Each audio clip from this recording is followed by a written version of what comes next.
골로새서 1장 15절부터 23절까지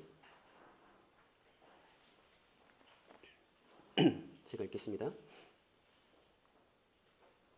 그는 보이지 아니하는 하나님의 형상이시요 모든 피조물보다 먼저 나신 이시니 만물이 그에게서 창조되되 하늘과 땅에서 보이는 것들과 보이지 않는 것들과 혹은 왕권들이나 주권들이나 통치자들이나 권세자들이나 만물이 다 그로 말미암고 그를 위하여 창조되었고 또한 그가 만물보다 먼저 계시고 만물이 그 안에 함께 섰느니라.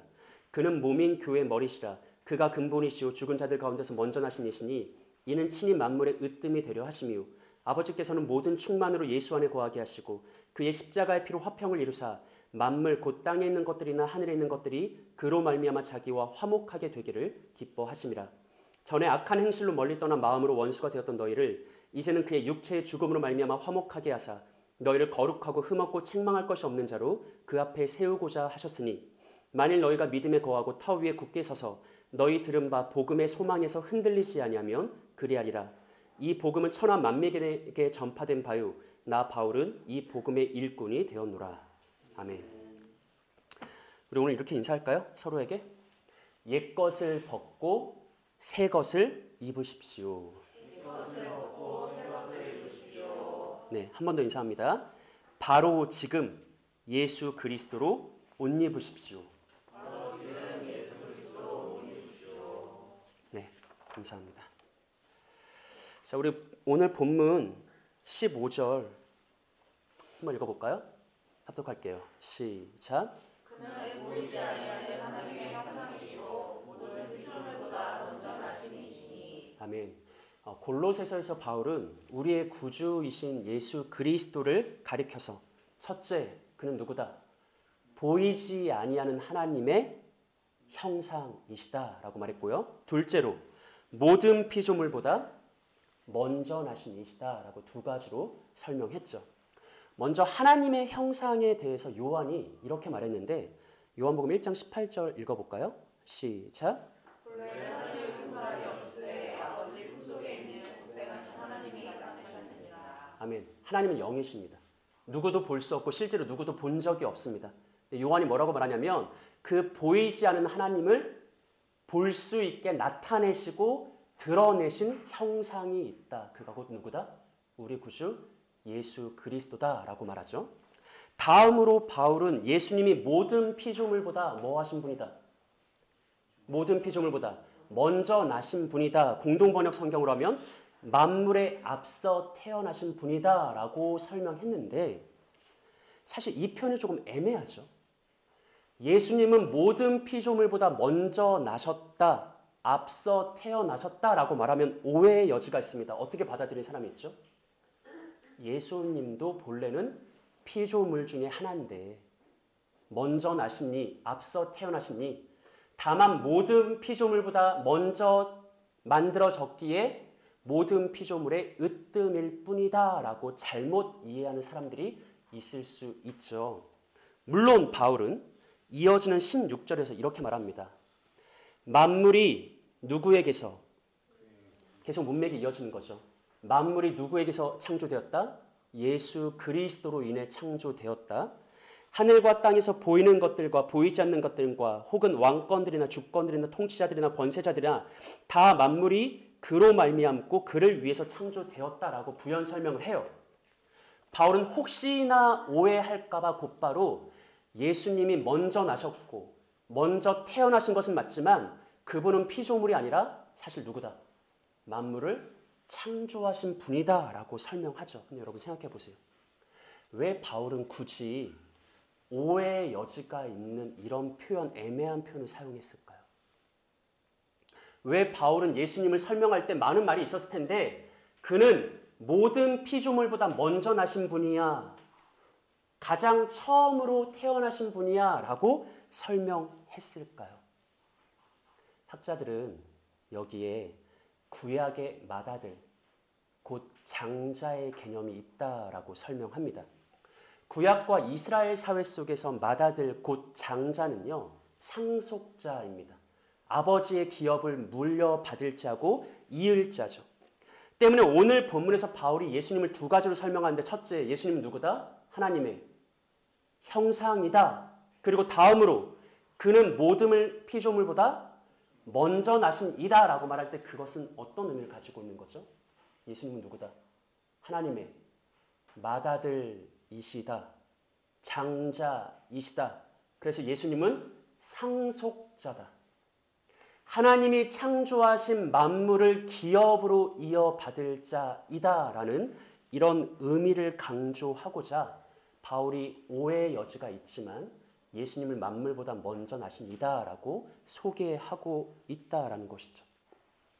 골로새서에서 바울은요, 예수님을 하나님의 형상, 하나님의 맏아들, 하나님의 상속자라는 입체적인 개념으로 소개합니다. 우리가 시편 89편을 참고하면요, 하나님의 장자에 담긴 또 하나의 풍성한 의미를 발견할 수 있는데, 우리 목장 나눔지를 보면서 시편 89편 한번 읽어볼까요? 합독합니다. 시작. 내게 부르기를 주는 나의 아버지시요 나의 하나님이시요 나의 구원의 바위시라 하리로다. 내가 또 그를 장자로 삼고 세상 왕들에게 주존자가 되게 하며 그를 위하여 나의 인자함을 영원히 지키고 그와 맺은 나의 언약을 굳게 세우며 또 그의 후손을 영구하게 하여 그의 왕위를 하늘의 날과 같게 하리로다. 아멘. 시편 89편을 보니까 하나님의 장자가 된다는 것은 사실 이게 만물을 상속받는 것과 연결된 개념이거든요. 어떤 의미가 담겨 있는 것 같아요? 하나님의 장자가 된다는 것은 어떤 의미예요? 그가 뭐가 된다는 거죠? 주권자가 된다는 겁니다. 통치자가 된다는 거죠. 그러니까 바울이 말하는 것은 예수님은 하나님의 형상이다. 예수님은 하나님의 맏아들이다. 고로 예수님은 만물의 상속자이다. 그러므로 결론적으로 예수님은 온 세상 전체를 뭐 하시는 분이다? 다스리고 통치하는 분이다 라고 말한 후에 바로 그 예수님이 우리의 구세주이시다. 주님이시다 라고 강조하고 있다는 것이죠. 근데 바울이 이렇게 말하는 예수님에 대해서 그는 하나님의 형상, 하나님의 맏아들, 하나님의 장자, 하나님의 상속자, 만물의 통치자 이렇게 풍성하게 설명하는 바울은 그의 생각은 사실 처음 창조 때의 그림이 배경처럼 전제되어 있는 것 같습니다. 즉 바울은 예수님을 처음 창조의 이미지와 연결해서 그의 정체가 무엇인지 그가 이 땅에 왜 오셨는지를 부연 설명하고 있다는 것이죠. 우리 창세기 1장 27절 한번 읽어볼까요? 합독할게요. 시작. 하나님이 자기 형상 곧 하나님의 형상대로 사람을 창조하시되 남자와 여자를 창조하시고. 아멘. 창세기에 보면 하나님이 자기 형상으로 아담을 창조하셨다라는 하나님의 형상에 대한 내용이 나오죠. 아담이 하나님의 형상이라는 건 뭐예요? 쉽게 말하면 아담이 하나님과 뭐 했다는 거죠? 닮았다는 거죠. 아담이 하나님의 형상이니까 아담은 하나님을 닮았죠. 그래서 아담을 보면 하나님의 어떠하심이 나타나는 거예요. 우리가 아까 요한복음에서 하나님을 본 사람이 없는데 하나님의 형상인 예수가 하나님을 뭐 했다? 나타냈다. 드러냈다. 선포했다. 마찬가지로 아담이 하나님의 형상으로 지음받았다는 것은 아담을 통해 하나님이 드러난다. 아담을 통해 하나님이 선포된다. 학자들의 말대로 하면 아담은 하나님의 영광을 선포하는 반영하는 거울과 같은 존재였다라는 것이죠. 근데 재밌는 것은 창세기의 문맥 속에서 형상이라는 것은요. 또 하나의 매우 흥미로운 의미를 가지고 있습니다. 그리고 창세기 5장 목장 나눔지를 보면서 따라 읽어보세요. 이것은 아담의 계보를 적은 책이니라. 하나님이 사람을 창조하실 때 하나님의 모양대로 지으시되 남자와 여자를 창조하셨고 그들이 창조되던 날에 하나님이 그들에게 복을 주시며 그들의 이름을 사람이라 일컬으셨더라. 3절 한번 읽어볼까요? 시작. 아담은 130세에 자기의 모양 곧 자기의 형상과 같은 아들을 낳아 이름을 셋이라하였고. 아멘. 자, 그럼 보세요. 하나님이 하나님의 형상을 따라 누구를 지으시죠? 아담을 지어요. 그리고 후에 아담은 자신의 형상을 따라 누구를 낳아요? 아들 셋을 낳아요. 창세기의 문맥 속에서 형상은 매우 재밌는 의미를 가지는데 사실 형상은 어떤 의미와 동일한 의미죠? 아들이에요. 하나님의 형상에는 하나님의 아들이라는 의미가 함께 내포되어 있습니다. 근데 성경이 말하는 것은 아담은 가장 먼저 하나님의 형상으로 지음받은 자, 곧 아까 예수님의 그 표현과 연결해서 말하면 아담은 누구다? 하나님의 장자다. 하나님의 맏아들이다. 그러니 아담은 또한 누구죠? 하나님의 상속자요. 시편 89편의 이해를 더할 경우 아담은 뭐다? 온 세상 전체를 통치하고 다스릴 하나님의 형상, 하나님의 맏아들, 하나님의 상속자다라고 말하는 거죠. 이 전체적인 그림이 오늘 우리가 함께 낭독한 문화명령에 그대로 담겨 있습니다. 우리 문화명령 나눔지 보면서 한번 다시 읽어볼까요? 시작! 하나님이 자기 형상 곧 하나님의 형상대로 사람을 창조하시되 남자와 여자를 창조하시고 하나님이 그들에게 복을 주시며 하나님이 그들을 예시되 생육하고 번성하여 땅에 충만하라. 땅을 정복하라. 바다의 물고기와 하늘의 새와 땅에 움직이는 모든 생물을 다스리라 하시니라. 하나님이 이르시되 내가 온 지면에 심에 있는 모든 채소와 씨 가진 열매 맺는 모든 나무를 너희에게 주니 너희의 먹을거리가 되리라. 아멘. 창세기가 뭘 말합니까? 아담은 하나님의 형상이다. 곧 아담은 하나님의 맏아들 장자다. 그래서 아담은 만물을 하나님께 상속받는다. 그리고 아담은 하나님의 기뻐하신 뜻대로 온 세상 전체를 통치한다라고 말하죠. 하지만 우리가 잘 알고 있는 것처럼 아담은요, 하나님의 형상으로서의 삶, 하나님의 맏아들로서의 삶, 만물의 상속자이자 통치자로서의 삶의 사역의 사명에 철저히 실패합니다.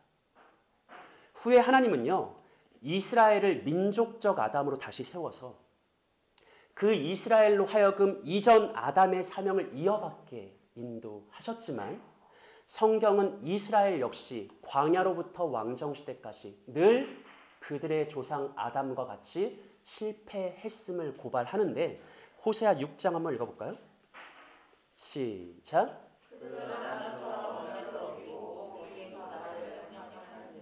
아멘. 호세아가 말하죠. 이스라엘 백성이 아담의 후손으로 세워져서 아담과 동일한 사명을 이어받았지만 그들은 아담처럼 늘 실패했다라고 말해요. 첫사람 아담의 실패, 아담의 모든 후손들의 실패, 하나님의 형상으로서의 삶, 하나님의 맏아들로서의 삶, 세상의 통치자 상속자로서의 삶, 그 모든 것에 인류는 늘 실패를 거듭했던 것입니다. 그러면 하나님의 형상으로 우리가 지음받았다면 어떤 삶을 살아가야 될까요? 내가 하나님의 형상이야. 그럼 내가 살아가야 될 삶이 있죠. 나의 어떤 사명이 있죠. 나의 사역이 있죠. 그건 무엇일까요? 간단하죠. 누군가가 나를 보며 하나님을 깨달아야 되는 거죠. 나의 일평생의 삶을 통해서 내가 가는 곳 어디에서든지 나를 만나는 누구에게든지 나를 통해서 하나님의 어떠하심이 드러나야 되죠. 나타나야 되죠. 하지만 우리는 그 일에 실패했다는 거예요. 우리는 하나님의 영광과 아름다우심, 그의 덕스러움과 거룩하심, 아버지의 빛나는 광채와 영광, 풍성한 사랑을 다른 이들에게 나타내 보이지 못합니다. 하나님의 형상으로서의 삶에 늘 실패하는 거죠. 우리의 존재와 삶에서 하나님의 하나님 되심이 나타나고 드러나지 않습니다. 또한 우리는 하나님의 맏아들이에요. 장자예요. 만물의 상속자죠. 만물의 통치자입니다. 우리는 하나님이 기뻐하시는 뜻대로 온 세상을 다스려야 돼요. 하지만 여러분, 우리가 만든 세상을 보세요. 이 시대를 보세요. 문화와 사회를 보십시오. 우리가 몸담고 있는 이 땅의 생태계와 자연과 환경과 기후를 눈여겨보십시오. 지금껏 인류는 이기심과 정욕과 욕심의 근거에서 하나님께 상속받은 이 만물을 정말 무분별하고 무책임하게 오용해 왔습니다.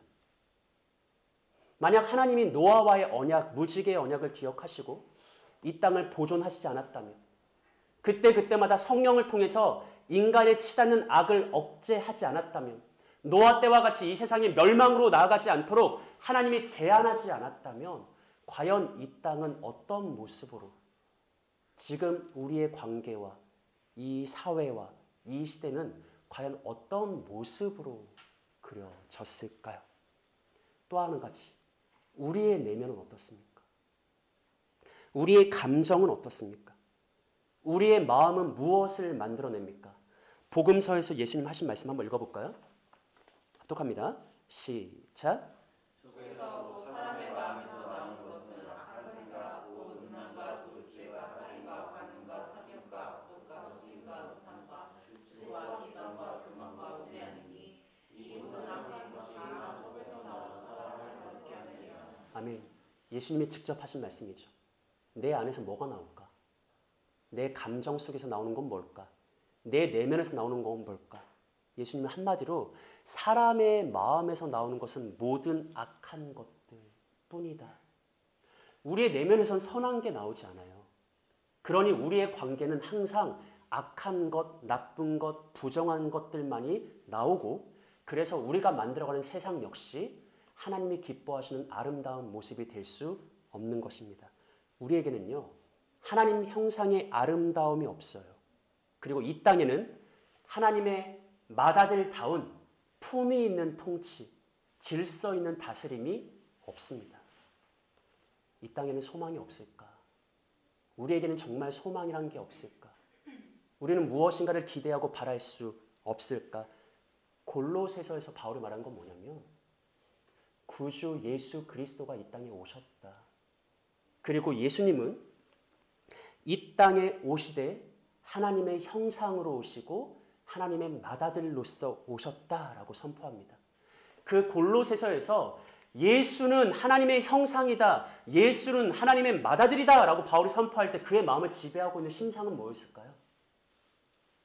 지금까지 우리가 살펴본 이 창세기의 그림이라고 저는 생각합니다. 하나님은 본래 아담을 하나님의 형상으로 하나님의 맏아들로 세우고 그를 통해서 이 세상 전체가 하나님의 영광이 가득한 아름다운 나라 되기를 원하셨죠. 아담이 실패해요. 이스라엘도 실패해요. 아담의 모든 후손이 실패해요. 그런데 이제 예수가 그 실패를 위대한 반전으로 바꾸기 위해서 진정한 하나님의 형상이시고 유일한 하나님의 맏아들로서 이 땅에 오셨습니다. 아담이 실패했고 이스라엘이 실패한 하나님 앞에서의 완전한 삶을 오직 하나님의 진정한 형상이고 유일한 맏아들이신 예수 그리스도께서 성취하십니다. 심지어 십자가에서 죽기까지 하나님께 복종하심으로써 예수는 하나님의 형상과 맏아들로서의 모든 사명과 사역과 삶을 완수하십니다. 그럼 질문입니다. 예수께서 굳이 하나님의 형상으로 이 땅에 오신 이유는 뭘까요? 하나님의 맏아들로 이 땅에 오신 이유는 뭘까요? 아담이 실패했고 아담의 모든 후손이 실패했던 그 모습 그대로 이 땅에 오신 이유는 무엇일까요? 예수는 이 땅에서 무엇을 위해 그 구원의 사역을 완수하셨을까요? 성경의 답변을 들어볼까요? 우리 목장 나눔실을 보면서 골로새서 1장 20절로 22절 읽어봅니다. 시작.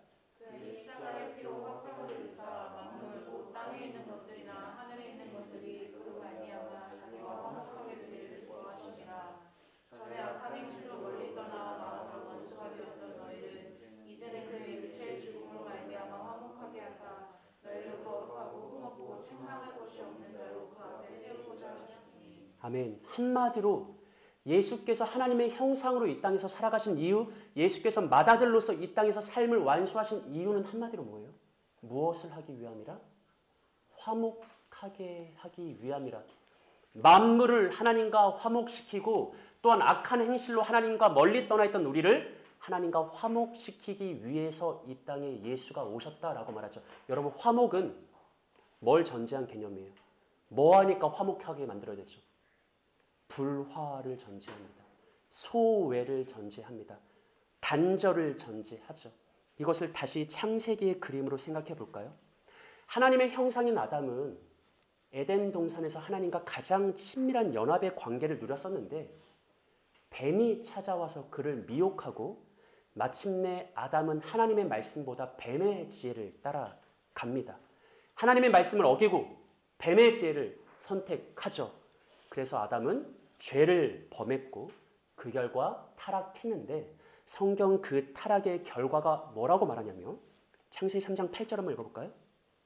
합독합니다. 시작. 그들이 그날 바람에 불 때 동산에 거니시는 여호와 하나님의 소리를 듣고 아담과 그의 아내가 여호와 하나님의 같이 피하여 동산나무 사이에 숨은지라. 아멘. 하이라이트된 부분 보니까 아담과 그의 아내가 여호와 하나님의 뭐를 피해서 그의 얼굴을 피해서 그의 임재를 피해서 뭐했다? 숨었다라고 말하죠. 원래 하나님의 형상인 아담은 자신의 그 본체이신 하나님과 가장 친밀한 연합, 가장 친밀한 사귐을 누리며 행복을 누리는 존재였는데 뱀으로 인해 범죄하고 뱀으로 인해 타락하고 난 다음에 나타난 결과 하나님을 멀리해요. 하나님으로부터 피해요. 숨어요. 어떻게 됐다는 거예요? 하나님과의 관계가 단절되었다, 파괴되었다라는 것이죠.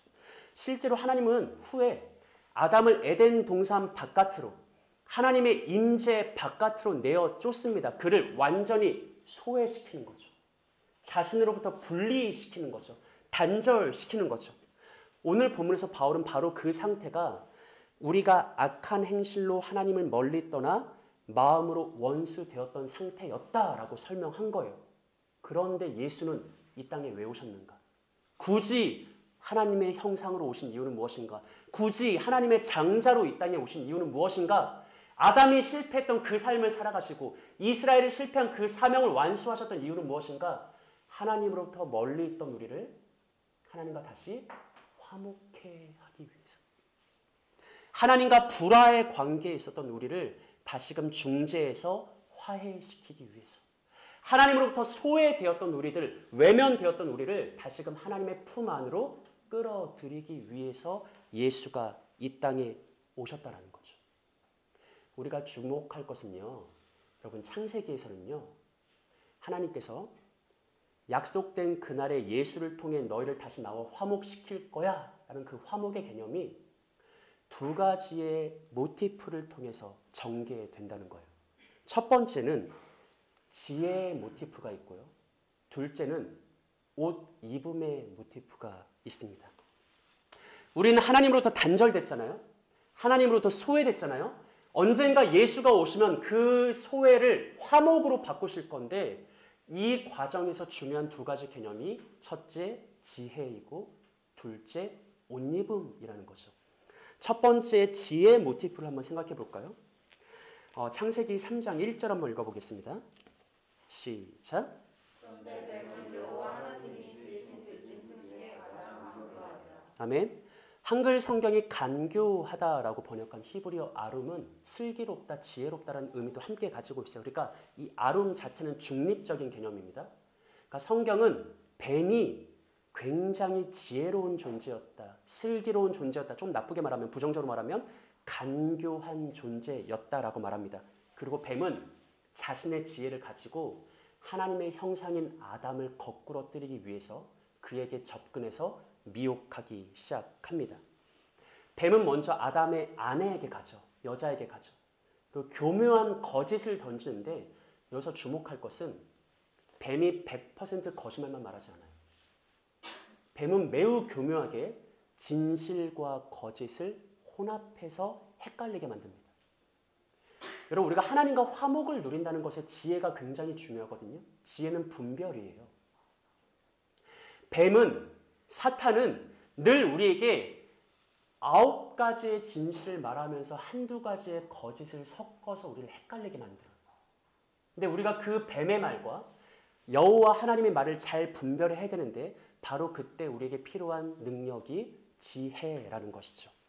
뱀이 여자에게 이렇게 묻습니다. 하나님이 참으로 너희에게 동산 모든 나무의 열매를 먹지 말라 하시더냐?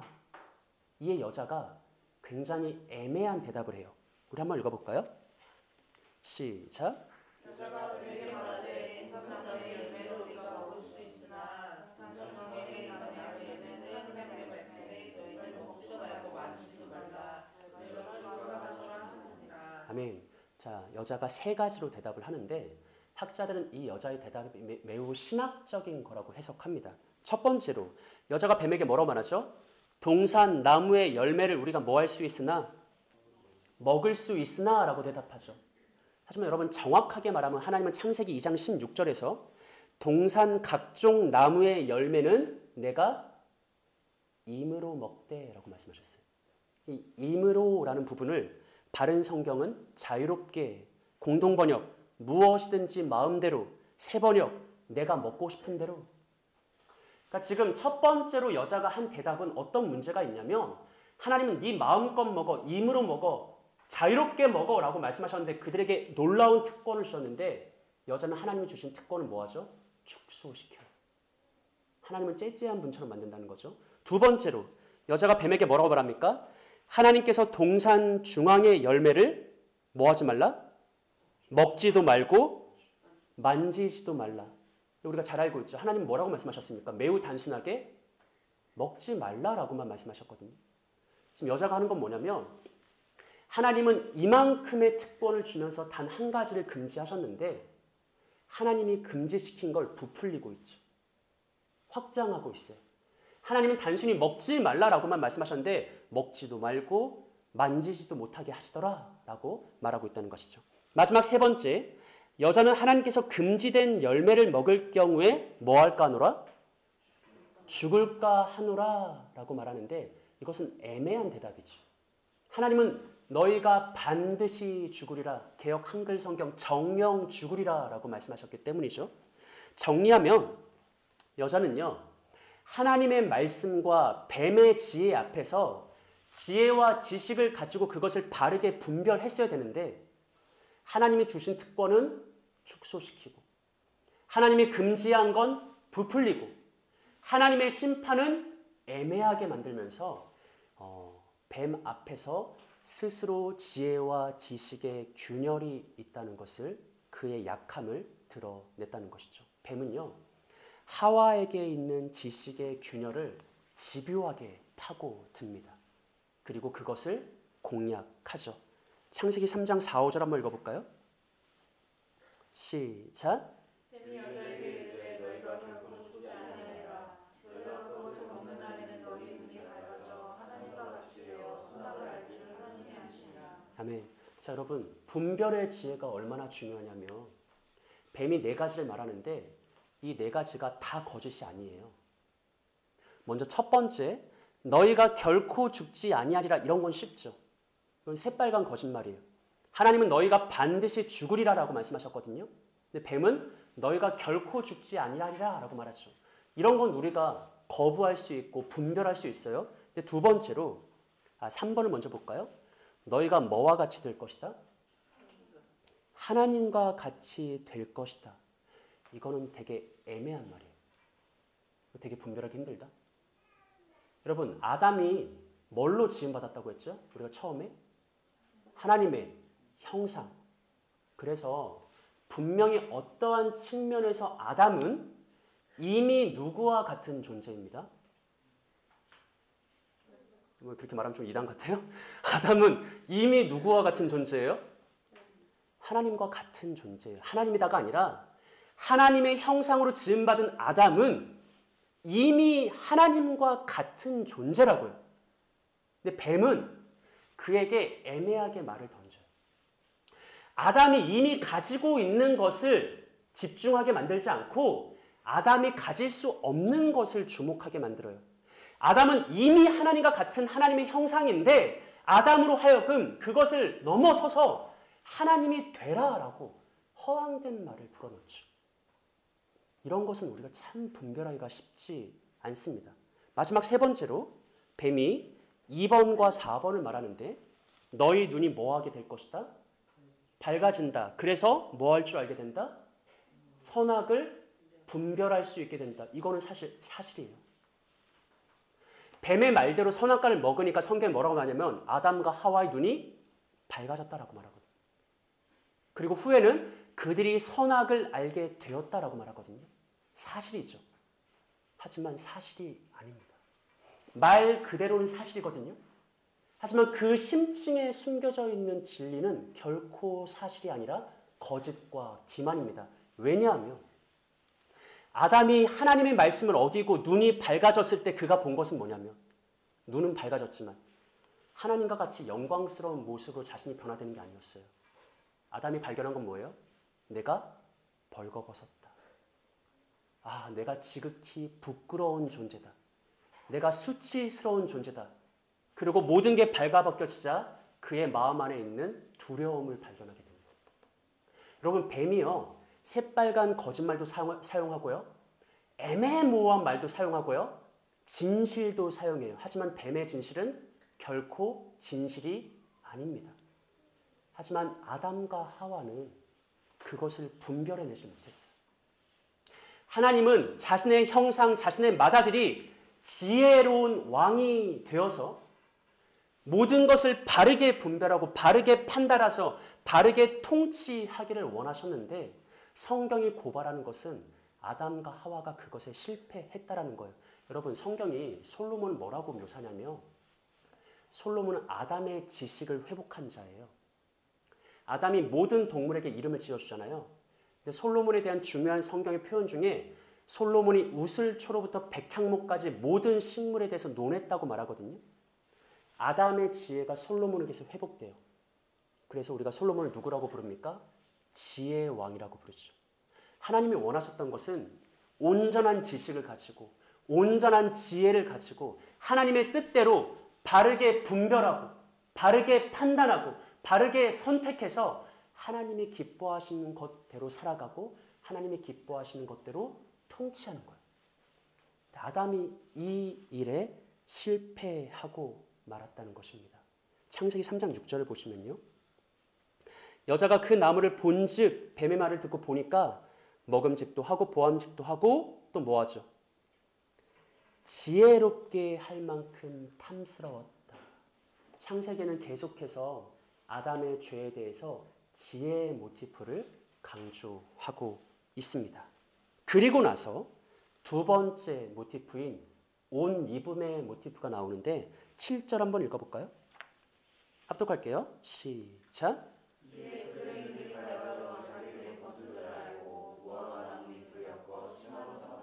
아멘. 아까 말했던 것처럼 뱀은 진실을 말해요.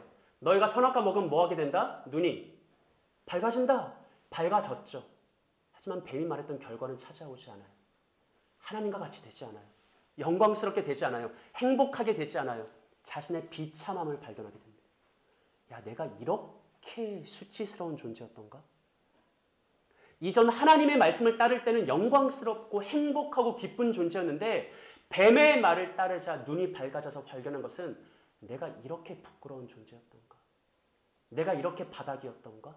내가 이렇게 보잘것없는 존재였던가? 아담은 수치를 느껴요.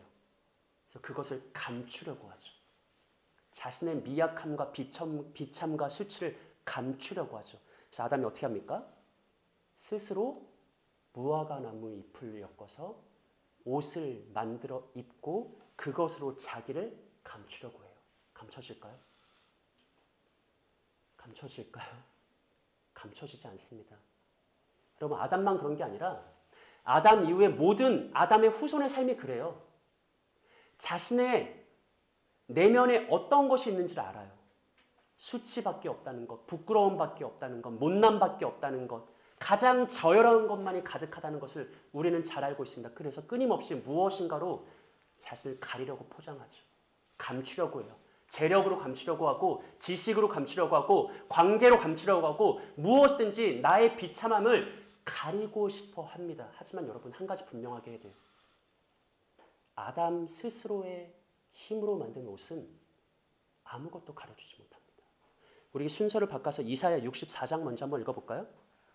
합독할게요. 시작.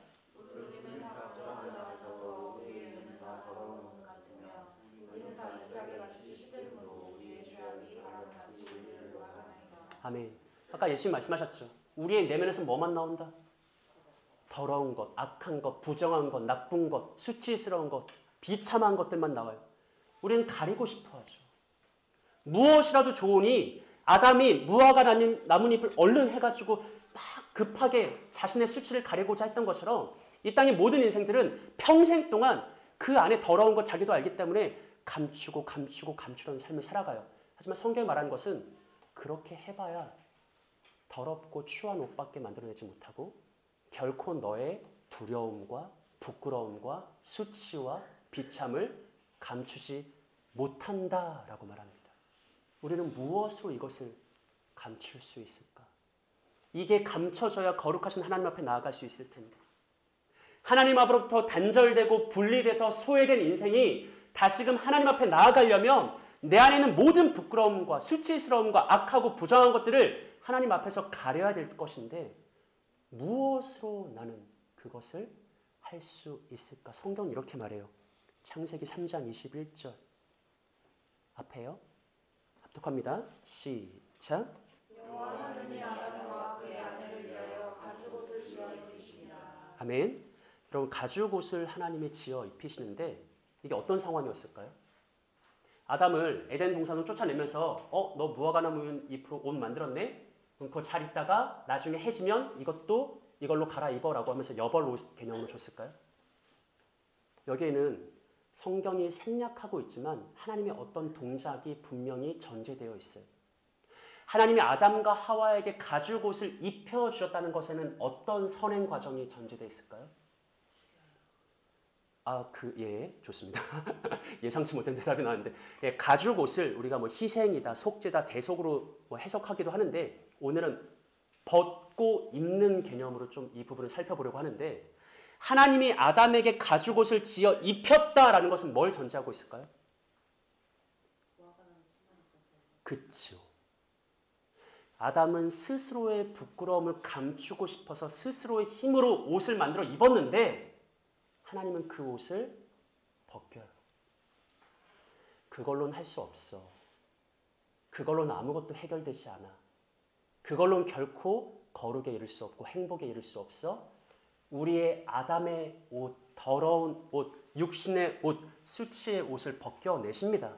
그리고 나서 하나님이 직접 지어주신 가죽옷을 입혀주시는 것이죠.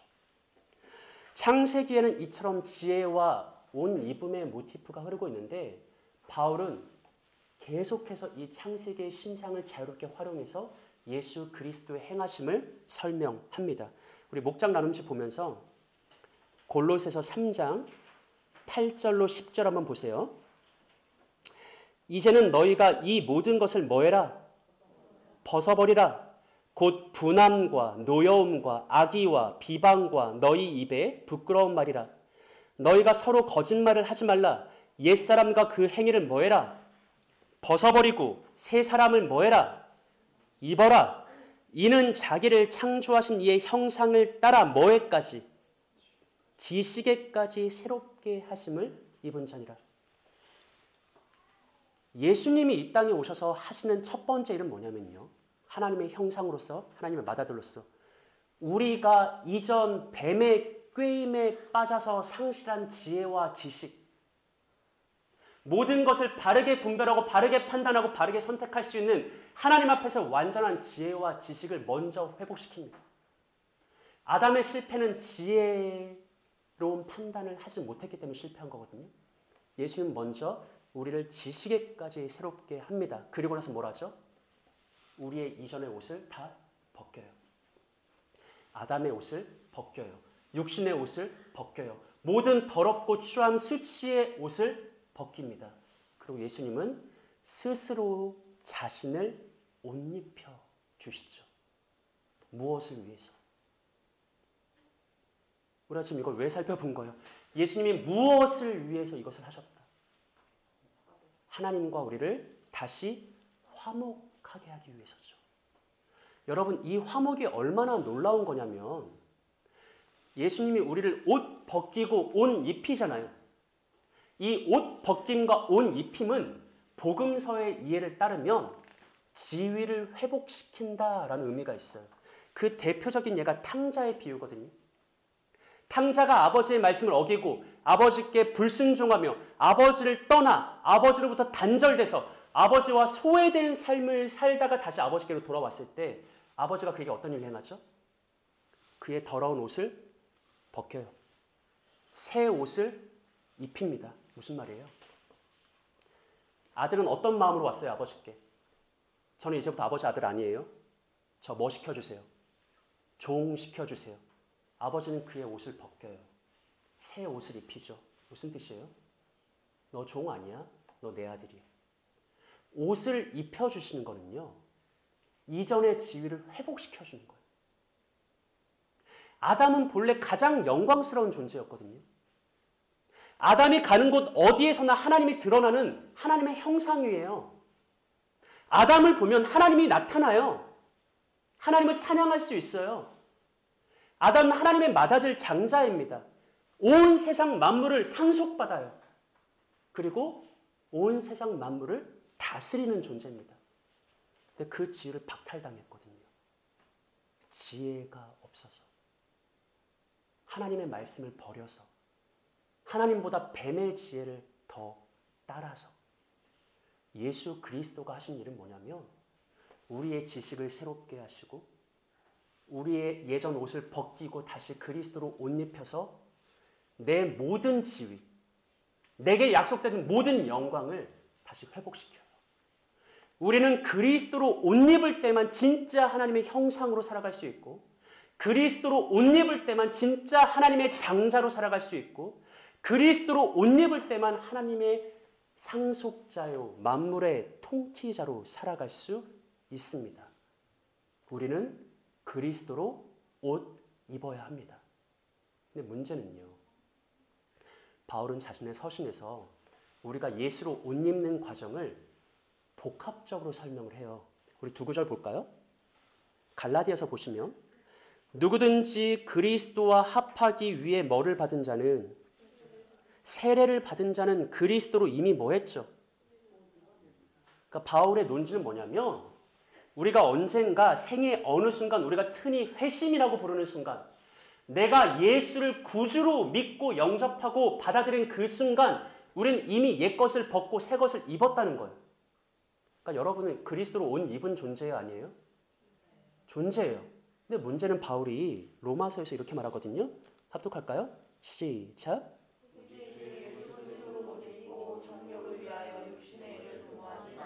네, 제가 시간상 두 구절만 인용했는데 바울의 논제는 뭐가 깔려 있냐면 우리는 우리 신앙의 시작점에서 이미 결정적으로 예수 그리스도 옷 입었어요.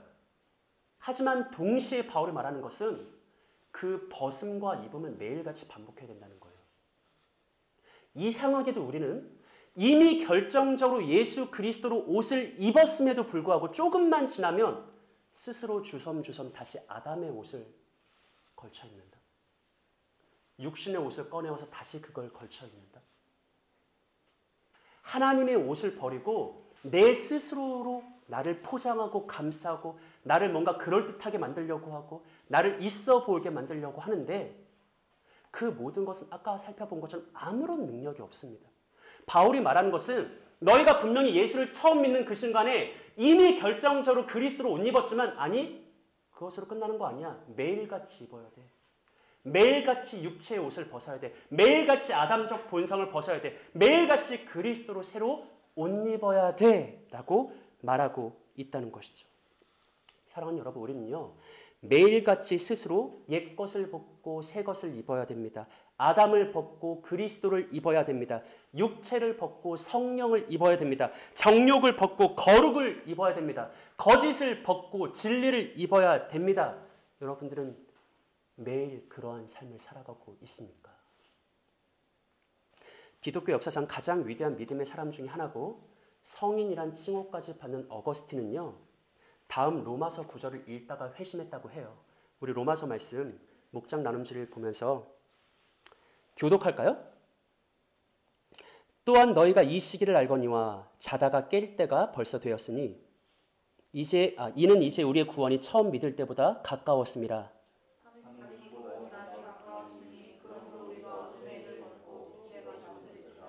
낮에와 같이 단정히 행하고 방탕하거나 술 취하지 말며 음란하거나 호색하지 말며 다투거나 시기하지 말고 아멘. 바울이 뭐라고 말하냐면요. 자다가 깰 때가 벌써 됐대요. 혹시라도 자고 있던 상황이라 할지라도 지금은 깰 때가 됐대요. 우리의 구원이 처음 믿을 때보다 더 가까워졌대요. 여러분이 생애 어느 순간 진심으로 예수를 영접한 그 순간보다 지금 주님 오실 날이 더 가까워졌습니다. 길었던 밤이 다 지나가고 이제 조금만 있으면 새벽의 여명이 찾아올 거래요. 그래서 바울이 말한 건 뭐예요? 육체의 옷을 벗고 그리스도로 옷 입어라. 오늘, 바로 지금이에요. 낮에와 같이 단정하게 행하고 음란과 호색하지 말며 어둠의 일을 벗고 바로 오늘, 지금 빛의 갑옷을 입어라 라고 권면하죠. 일생에 딱 한 번 믿음으로 어느 한순간 그때 하고 끝나는 것이 아니라 바로 오늘이라 부르는 매일의 삶 속에서 우리의 구원이 더 가까워졌으니, 자다가 깰 때가 되었으니, 밤이 지나가고 새벽이 올 때가 되었으니 바로 지금 그리스도로 옷 입으라 라고 권면하는 겁니다. 근데 여러분, 지금도 아담의 후손들은 이전 아담처럼 뱀의 미혹을 받아요. 뱀이 정말 간교하게 속삭입니다. 거짓과 진리를 혼합해서 우리를 미혹합니다. 충분하다고요. 너 이미 아담의 옷을 벗고 그리스도로 옷 입었잖아. 그걸로 충분하다라고 속삭입니다. 성경은 바로 지금 또 한 번 매일같이 옛 것을 벗고 새 것을 입으라 라고 말하는데, 뱀이 말하는 것은 너 회심했잖아. 너 예수 믿었잖아. 그걸로 이미 충분하다라고 말합니다. 뱀은 너 은혜 안에 있잖아. 은혜에서 떨어질 리가 없잖아 라고 강교하게 속삭입니다. 여러분, 복음서에서 마지막이에요. 복음서에서 예수님이 천국 비유를 한 가지 말씀하시는데 그 천국 비유가 되게 재밌어요. 한 왕이 잔치를 열었습니다. 왕의 잔치예요. 얼마나 풍성하고 영광스럽겠어요. 그런데 손님들이 다 오기를 거절하는 거예요. 거부합니다. 자, 왕이 화가 나서 신하들에게 명령을 하죠. 그냥 밖에 나가서 닥치는 대로 아무나 데리고 와. 강권해서라도 데리고 와. 내 자리를 채워라 라고 말합니다. 그래서 어느새 왕의 잔치는 각종 수많은 사람들로 북적북적 가득하게 되었습니다. 여러분이 그곳에 부름받은 사람이라고 생각해 보세요. 그냥 길 가다가 거기에 잡혀온 사람이라고 생각해 보세요. 왕의 연회장에 들어갔잖아요. 마음이 들뜨겠죠. 근데 왕이 손님들을 보기 위해서 오자마자 하는 말이 있어요. 우리 목장 나눔 중 마지막 말씀 한번 읽어볼까요? 시작. 임금이 손님들을 벌어들어오세 거기서 예복 입지 않은 한 사람을 보고 이르되 누구여 제자의 예복을 입지 않고 여기 들어왔느냐 하니 그가 아무래도 못하거늘 임금이 사원들에게 말하되 그 손발을 묶어 바깥 어두운 데에 던지라. 거기서 슬피 울며 이를 갈게 되어야 하니라. 아멘. 여러분, 왕의 신하들한테 붙잡혀서 왕의 연회장까지 왔어요. 얼마나 신났겠어. 내가 왕의 잔치에 왕의 연회에 참여하게 되다니. 다 얻은 것 같았겠지. 자기가 정말 대단한 사람이라도 된 줄 알았겠지. 근데 왕이 오자마자 하는 첫 마디가 뭐예요? 합당한 예복을 입었냐? 합당한 예복을 입지 않은 저 악한 자를 끌어내어 바깥 어두운 데로 쫓아내라. 오늘 그리스도로 옷 입지 않고서는 하나님께 나아갈 수 없는 겁니다. 많은 사람들이 착각해요. 뱀의 간교한 거짓에 빠져서 이미 그걸로 충분하다고. 이 잔치에 참여한 사람들도 분명 그렇게 생각했을걸요. 아무 문제 없다고, 괜찮다고, 충분하다고. 하지만 성경이 우리에게 도전한 것은 지금 아담의 옷을 벗고 예수로 옷 입었는가, 옛 것을 벗고 새 것을 입었는가, 육체를 벗고 성령을 입었는가, 수치를 벗고 거룩을 입었는가. 인생에 단 한 번이 아니라 오늘이라 부르는 바로 지금 이 순간 말이죠. 사랑하는 여러분, 하나님의 말씀 앞에서 지금 내가 입고 있는 것이 무엇인지를 재점검하시기를 권면합니다. 나도 모르는 사이에 뱀의 간교한 미혹에 넘어간 것은 아닌지, 스스로 괜찮다 합리화하고 있는 것은 아닌지, 다시 한번 하나님의 말씀 앞에 서서 육체의 옷을 벗고 그리스도의 영광스러운 새 옷을 입어 하나님 앞에 나아가 하나님과 가장 친밀한 화목을 누리는 세움의 복된 형제 자매들 되시기를 하나님의 형상이시며 맏아들이신 구주 예수님의 이름으로 축복합니다.